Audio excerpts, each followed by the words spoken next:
नमस्कार मंडळी, मी ॲडव्होकेट विनोद राठोड आणि स्वागत आहे तुम्हा सगळ्यांचे आपल्या लाडक्या महाराष्ट्र लॉ ॲडवायझर या चॅनलवर।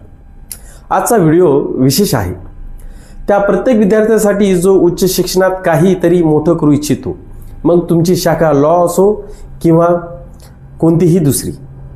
सध्या देशभरामध्ये एकाच विषयाची चर्चा आहे आणि तो म्हणजे UGC चे नवीन नियम।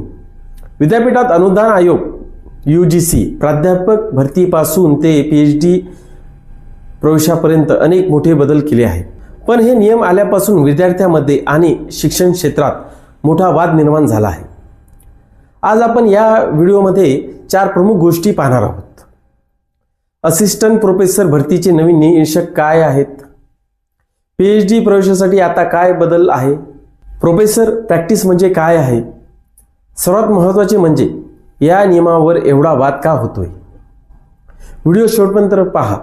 सर्वात पहिला आणि मोठा बदल म्हणजे असिस्टंट प्रोफेसर पदासाठी असलेली पात्रता। 2018 मध्ये UGCने असा नियम आणला होता की विद्यापीठामध्ये असिस्टंट प्रोफेसर होण्यासाठी PhD अनिवार्य असेल, पण आता नवीन नियमानुसार PhD साठी ही अट काढून टाकण्यात आली आहे। आता फक्त नेट आणि सेट उत्तीर्ण असलेले उमेदवार थेट असिस्टंट प्रोफेसर पदासाठी अर्ज करू शकतात। याचा अर्थ काय? जर तुम्ही नेट किंवा सेट परीक्षा पास असाल तरच तुम्ही आता विद्यापीठातही नोकरी मिळवू शकता। आधी हे सोय फक्त महाविद्यालयापुरतीच मर्यादित होती। PhD आता ऐच्छिक करण्यात आलेली आहे। दुसरा महत्त्वाचा बदल म्हणजे PhD प्रवेश प्रक्रिया।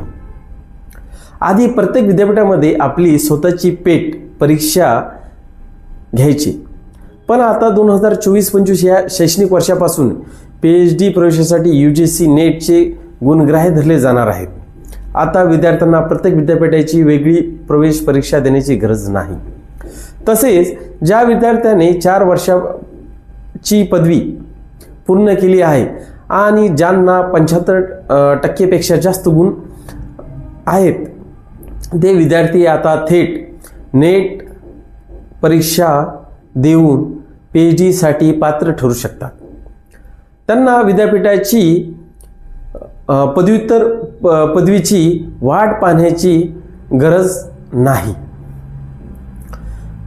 आता एक असा नियम जो सध्या खूप चर्चेत आहे तो म्हणजे प्रोफेसर ऑफ प्रॅक्टिस।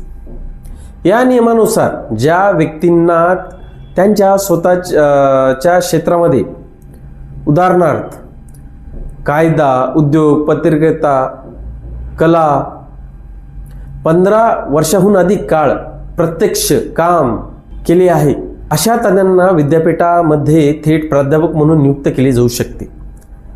यासाठी त्यांना नेट, सेट किंवा PhD ची गरज नाही।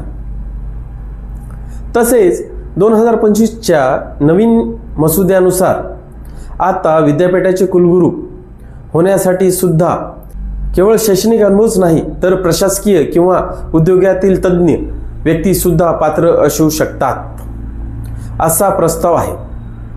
आता वळूया सर्वात महत्त्वाच्या मुद्द्याकडे। हा वाद का होतोय? या वादाची पार्श्वभूमी काय आहे? सरकार म्हणतंय की हे नियम शिक्षण क्षेत्रात लवचिकता आणतील, पण शिक्षण संघटना आणि विद्यार्थी मात्र नाराज आहेत। याचे 3 प्रमुख कारणे आहेत।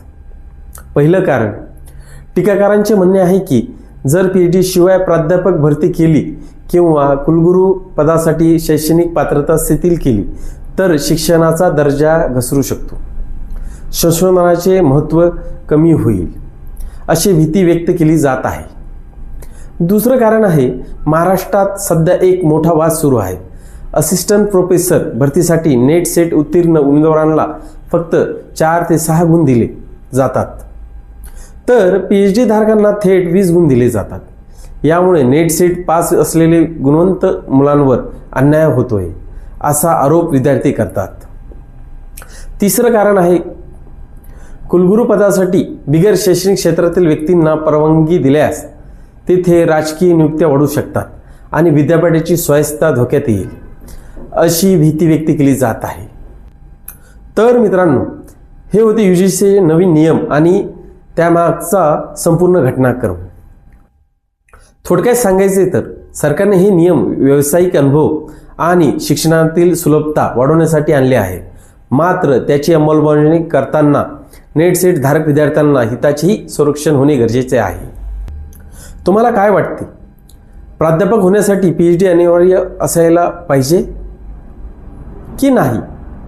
आणि प्रोफेसर ऑफ प्रॅक्टिस हा निर्णय योग्य आहे का? कॉमेंट्समध्ये नक्की सांगा.